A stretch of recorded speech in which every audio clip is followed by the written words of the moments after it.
好啦，大家好啊！咁咧今日咧，就同大家做下一個專題報導啦。咁準備嘅時間唔係太充足，不過咧睇嘅資料咧睇得太多。I mean 嘅準備就係啲 graphics 啊，各樣嘢啦，因為都好多嘢搞嘅。係啊，咁唔係太靚，但係夠用就得噶啦。我哋都係講求實際嘅啫。咁所以咧就同大家傾下偈啦。咁都唔係傾偈噶啦。今次咧就真係好認真嘅。咁做咗啲專題報導。今次報導咧其實咧就講翻呢個 British Steel 啦。咁即係英國鋼鐵公司啦。大家如果有睇新聞咧，都知道咧就呢個大陸嗱，講翻啲背景啦。呢個 British Steel 好多年啦。其實中間都試過賣咗俾印度嘅資金啦，跟住然之後咧再賣咗俾大陸嘅資金啦。即係敬業集團啦。大家都睇到網上面啦。其實今日想同大家講嘅嘢，睇下呢個情況究竟係原因何在？點解會發生啲咁嘅事啦？大家睇到啦，畫面有得放大嘅，係啦。咧就拎翻去中間先。其實咧，敬業集團咧喺2020年咧，即係喺3月啦，即係疫情底下啱啱開始啦，疫情。英國就啱啱接近準備第一宗啦嘅，3月咧就未第一宗嘅，係啦，3月裏邊第一宗，咁就3月9號咧就應該未第一宗咧，就武漢肺炎咧嘅病毒傳到入嚟嘅。喺3月尾當年啦，小弟都喺英國啦，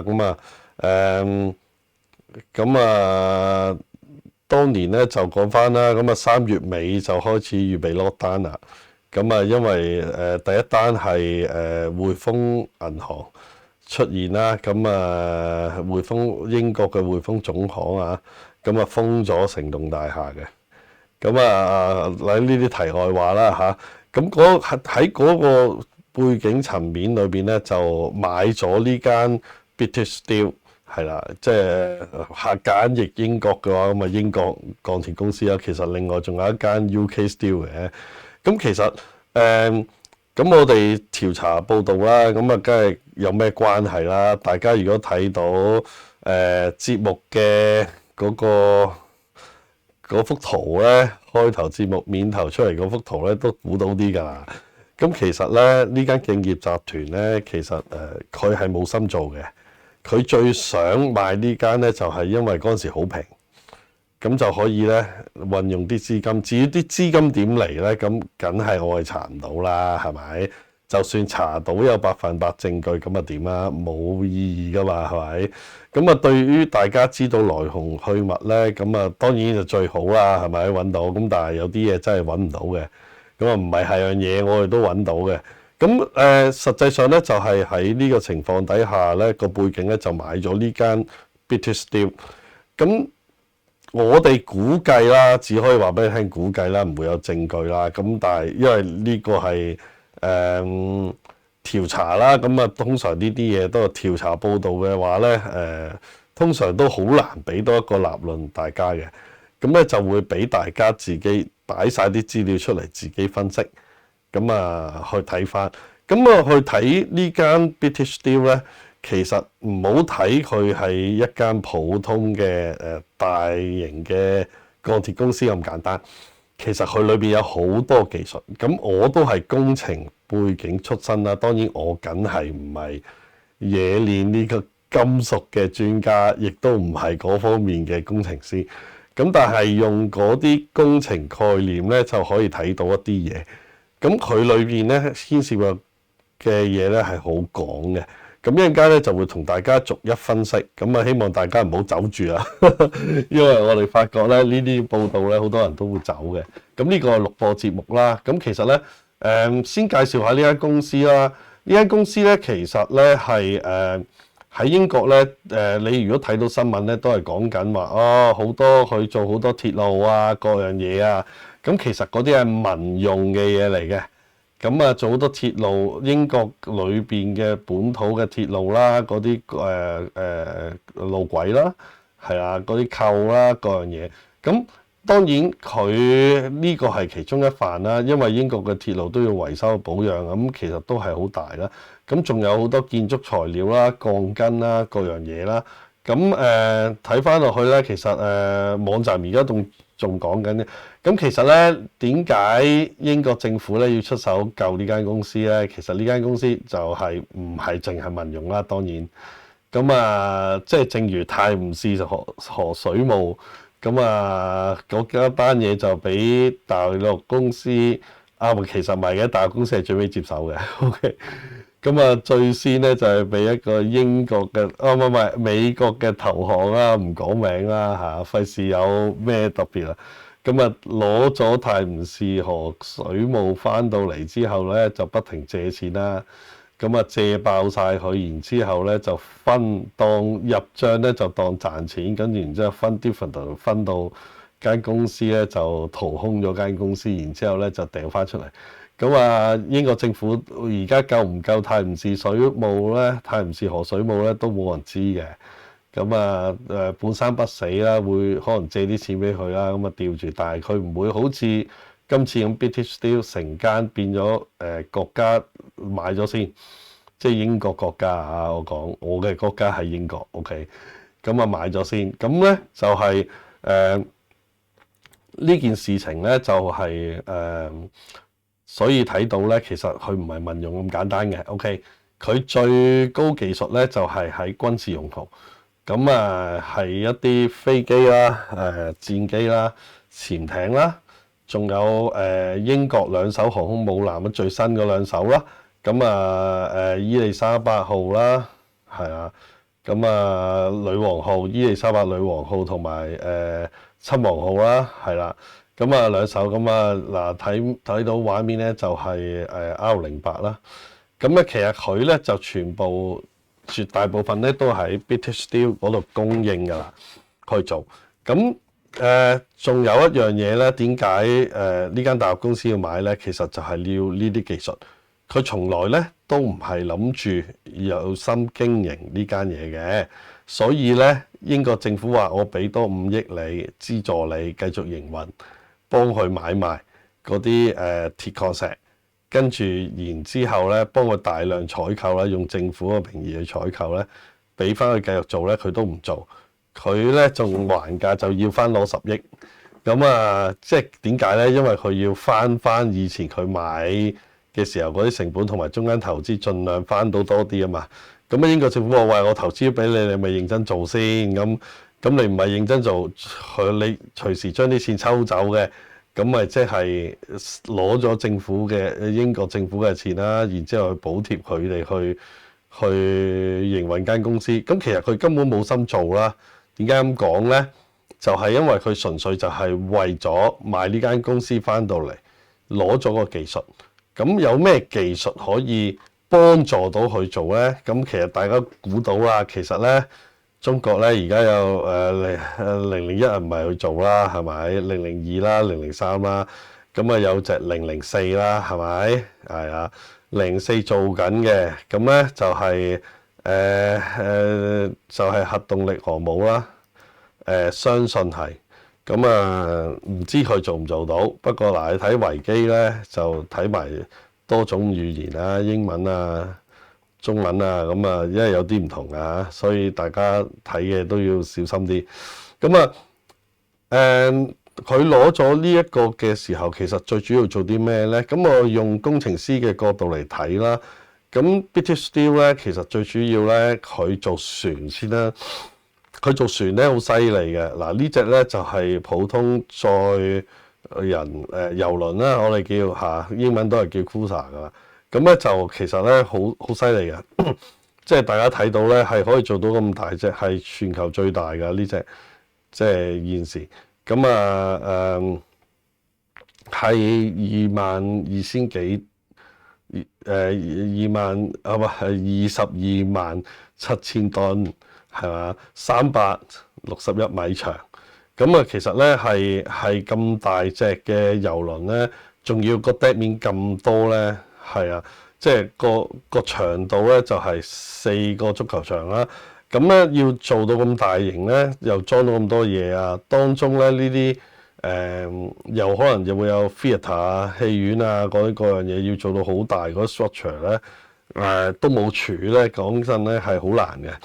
咁啊，一定要用一啲好好嘅鋼材，同埋好抗耐海洋啊嘛，咁啊即係侵蝕啦各樣嘢嘅鋼材先做到嘅。咁當中有啲咩鋼材其實係最主要佢要攞嘅技術咧，係做航空母艦嘅技術咧，其實咧主要咧就係有呢隻叫 Bulkfed 嘅，大家圖裏面睇到啦嘅嘢，呢個咧其實咧就唔係做船身嘅，係做內部嘅支撐。咁啊喺裏邊咧就係嚟支撐隻船嘅骨架，因為船大家都知啦，咁大嘅船咧就牽涉到會扭啊，同扭屈啦，係啊，同埋拉扯啦。咁啊，因為海嚟噶嘛，啷嚟啷去，咁啊大風大浪咁，大隻船咧其實好容易斷裂嘅。咁咧同埋會拗嘅，咁咧就靠呢啲 Bulkfed 咁咧去做到。咁其實大家睇到啦，咁啊仲有咧，除咗鑄鍊嘅技術之外咧，仲有嗰啲 coating 啊，係啊，咁咧點樣可以抗耐侵蝕啦？仲有咧一樣嘢咧，就係佢鑄完出嚟咧嗰個 edge 咧，即係個邊緣咧係可以即係唔需要再打磨，然之後就可以上油啊！上油係保護嗰啲鋼材啦，係啦。咁其實咧慳翻好多時間啊，同埋錢啊。咁啊，因為佢鑄出嚟已經係好光滑啦，或者佢當然佢有佢技術，我唔會知啦。每間公司梗係有啲好深入嘅技術，可能佢鑄出嚟就係咁好，或者佢鑄造嘅時候就係咁平滑。咁或者佢有啲方法係鑄出嚟，然之後令到佢平滑。咁啊，呢啲就係內裏公司裏邊嘅技術啦。咁啊，當然啦，你係大股東，你買咗間公司翻到嚟，好多技術嘅嘢咧，2-3年咧，乜都攞晒㗎啦，係啦，乜嘢技術全部都攞晒。因為通常啲大公司咧都會有，即係我哋叫知識管理嘅系統啦，即係 knowledge base 嘅 system 啦。咁啊，通常將啲技術嘅嘢就擺晒落去啦。咁啊，方便有關嘅工程師就可以睇到嗰樣嘢啦。咁啊，呢個係最主要支撐一啲大型嘅船隻，軍用同埋民用都得嘅鋼材嘅冶煉技術啦。另外咧就仲有呢一隻啦，melting base 嘅 iron 啦。咁其實呢一隻咧最主要咧就係可以做到車啦，同埋有即係轉油台啊，各樣嘢啊，油管啊，仲有咧就係航空飛行啦。咁其實咧大家都會睇到啦。咁其實下邊都有啲 product range 嗰啲數據啦。咁啊唔係個個都識嘅。咁啊我都要一段時間，雖然有工程底嘅話，都要睇一睇。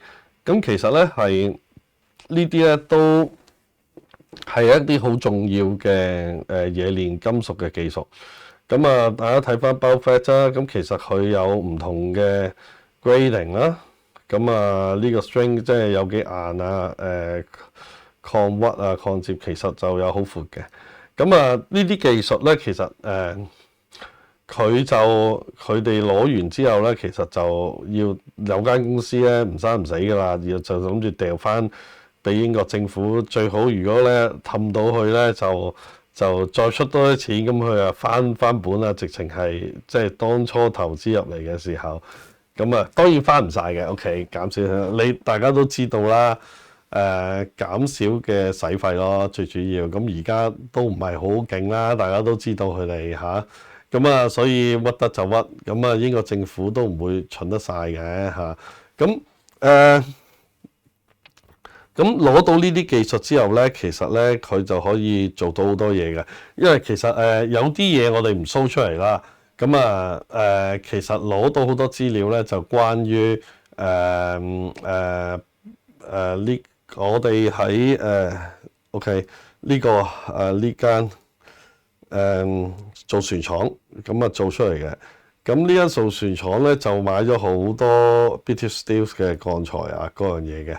咁其實就好大關係咧。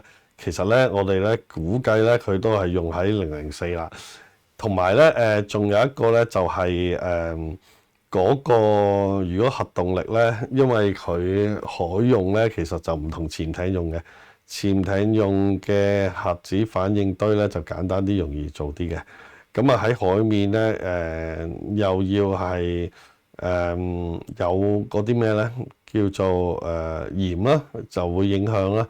咁要對抗呢啲嘢，同埋啷嚟啷去啦喺個船上面。喺海底唔係唔啷，就冇大致上啷得咁誇張。咁當然好多牽涉到深入嘅技術我都唔知嘅，不過大家用常識去諗下。咁用下工程底咧，嘅根基去了解，都知道一啲簡單嘅嘢嘅。咁喺呢方面咧，其實咧就係要，仲有咧就係講緊佢嗰個，如果係004嗰個咧核動力嘅裝置嗰個 container，即係包住嗰啲核原料嘅，即係嘅容器啦，係啦，太耐好冇乜點講廣東話，都唔係好記得點講嘅，差唔多。咁希望唔好介意啊，大家。咁所以其實咧喺呢一情況咧，其實都係好緊要嘅。而家其實基本上英國政府就會買咗佢啦。咁呢間公司咧就可以抽身而退啦。所以咧就係呢間敬業集團嘅嘢就可以抽身而退啦。大家睇下啦嚇。喺網上邊揾到啲資料啦。關於呢個004啦。所以其實咧就佢哋而家咧就會用緊呢個策略。其實佢好多時咧買嗰啲公司翻到嚟咧，其實點解有陣時係即係其實都唔怪得人嘅。點解人哋德國開頭係咁賣好多公司俾你，跟住發覺你唔拿得對路？咁有啲佢會係認真做嘅，有啲咧就唔會嘅。所以其實咧佢會搞到啲公司咧唔上唔落咁樣落去。呢個咁嘅情況咧就會令到呢個就OK。咁呢個策略去買呢個技術翻到嚟，攞咗呢個技術，但係佢係偷人哋嘅。